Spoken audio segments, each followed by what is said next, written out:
Everybody, कैसे आप सभी। स्वागत करती हूँ आपका फिर से नई वीडियो में। आज का हमारा टॉपिक रहेगा accounting treatment of reserves and accumulated profit and losses. जब हमारी प्रॉफिट शेयरिंग रेशियो में चेंज आता है तब हम इन सब का कैसे ट्रीटमेंट करते हैं, रिजर्व्स का and accumulated profit and losses का। आज हम उस बारे में पढ़ेंगे। तो मैं आपको एग्जांपल के थ्रू बताती हूँ। मान लीजिए दो पार्टनर्स हैं, ए एंड बी पार्टनर्स हैं। इन्होंने क्या किया बेटा, इनकी रेशियो थी 3:2। इनकी रेशियो क्या है, 3:2 है। तब है मान लीजिए 2019 एंड 20 में इनकी रेशियो है 3:2, ठीक है।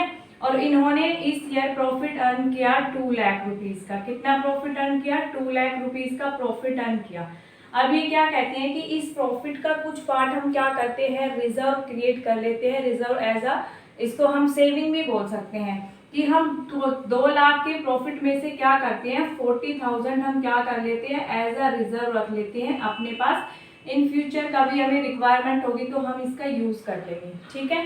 तो इन्होंने क्या कर लिया, जो प्रॉफिट था, ये भी क्या है, रिजर्व एक प्रॉफिट का ही पार्ट है, ठीक है। लेकिन उन्होंने क्या किया, इनको अभी यूज नहीं किया, 40,000 को एज अ रिजर्व अपने पास रख लिया, ठीक है। और उस टाइम रेशियो क्या थी, 3:2 हमारी रेशियो थी। अब बात आती है, मान लीजिए इन फ्यूचर आगे चल करके क्या करते हैं कि अपनी प्रॉफिट शेयरिंग रेशियो को चेंज कर लेते हैं। मान लीजिए 2022 एंड 23 में इन्होंने डिसाइड किया कि इनकी रेशियो क्या हो जाएगी, 2:3 हो जाएगी, ठीक है। क्या हो जाएगी इनकी प्रॉफिट शेयरिंग रेशियो, 2:3 हो जाएगी। अब जब प्रॉफिट शेयरिंग रेशियो चेंज करते हैं हम, तो हमारा रिजर्व, ये कब का रिजर्व है, ये पुरानी बात है। रिजर्व हमने कब क्रिएट किया था, 2019 एंड 20 में क्रिएट किया था। लेकिन ये अभी जो ये वाली इस ईयर की जो बैलेंस शीट है उसमें तो ये शो होगा, ठीक है। तो हम क्या करेंगे, इस रिजर्व को हम क्या करेंगे, जो पार्टनर की ओल्ड रेशियो है 3:2, उसी में क्या कर देंगे, पार्टनर को डिस्ट्रीब्यूट कर देंगे। क्योंकि ये पुरानी चीज है, ये प्रॉफिट अब इसको हम आगे नहीं लेके जाएंगे, क्योंकि प्रॉफिट शेयरिंग रेशियो चेंज हो गई है। यहाँ पर हम इस रेशियो में इसको डिस्ट्रीब्यूट नहीं करेंगे, हम किस में डिस्ट्रीब्यूट करेंगे, ओल्ड प्रॉफिट शेयरिंग रेशियो में इसको क्या करेंगे, डिस्ट्रीब्यूट कर देंगे पार्टनर के अंदर। ये बात याद रखना, जब भी हमारे प्रॉफिट शेयरिंग रेशियो में चेंज आता है तो जितनी भी पुरानी चीजें होती है उनको हम क्या करते हैं, ओल्ड प्रॉफिट शेयरिंग रेशियो में पार्टनर में क्या कर देते हैं, डिस्ट्रीब्यूट कर देते हैं, ठीक है। यहाँ तक आया समझ में आपको, रिजर्व क्या होता है ये आपको क्लियर हो गया होगा। अब हम बात करते हैं एक्यूमुलेटेड प्रॉफिट एंड लॉसेस की। तो एक्यूमुलेटेड प्रॉफिट एंड लॉसेस क्या होते हैं, देखिए कई बार क्या करती है कंपनी, प्रॉफिट को पार्टनर्स में डिस्ट्रीब्यूट नहीं करती, उनको एक्यूमुलेट कर लेती है, उनको इकट्ठा कर लेती है, ठीक है। तो जब पार्टनर्स की, तो जब ये क्या होते हैं एक्यूमुलेटेड प्रॉफिट एंड लॉसेस क्या होती है, बैलेंस शीट में शो होते हैं, ठीक है। क्योंकि इनको अभी हमने डिस्ट्रीब्यूट नहीं किया है पार्टनर्स के अंदर, तो बैलेंस शीट में इनको शो किया जाएगा, बैलेंस शीट में ये शो होंगे। अब आपको पता है बैलेंस शीट में 2 साइड्स होती हैं, लायबिलिटी होती है एंड एसेट्स होते हैं। 2 साइड्स होती है हमारी, ठीक है। तो यदि लायबिलिटी साइड आपका कोई भी प्रॉफिट एंड लॉस आपको दिखाया जाएगा, इट मीन्स वो क्या है, प्रॉफिट है। एसेट साइड दिखाया जाएगा तो इट मीन्स वो क्या है, लॉस है, ठीक है। याद रखना, यदि लायबिलिटी साइड आपको कोई भी प्रॉफिट एंड लॉस दिखाया गया है तो वो प्रॉफिट होगा हमारा, और जो एसेट साइड दिखाया जाएगा वो हमारा क्या होगा, लॉस होगा।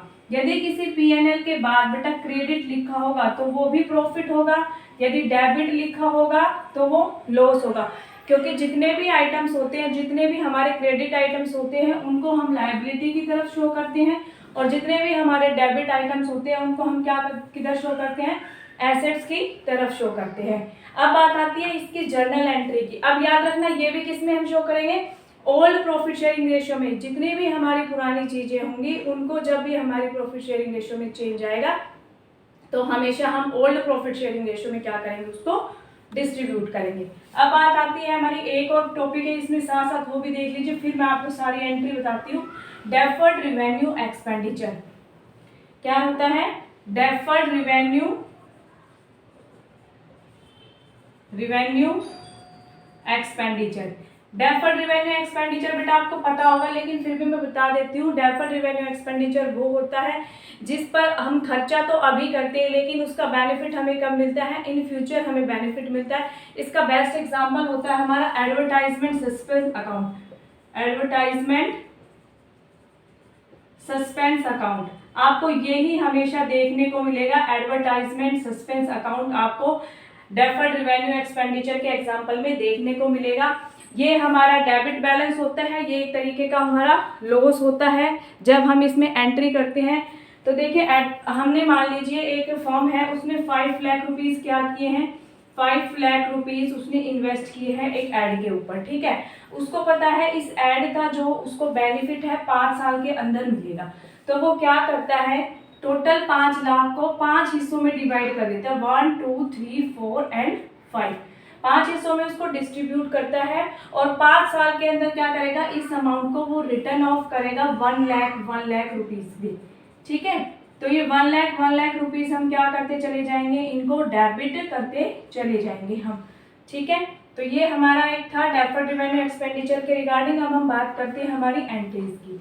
अब देखिए, जब पार्टनर्स को कुछ भी मिलता है, कोई भी अमाउंट मिलती है, कोई प्रॉफिट मिलता है, तो पार्टनर्स का अकाउंट क्या होता है, हमेशा क्रेडिट होता है, ठीक है। तो हमारे रिजर्व्स एंट्री क्या हो जाएगी, रिजर्व अकाउंट डेबिट, इसमें जनरल रिजर्व आ सकता है, general reserve account debit, workman compensation reserve,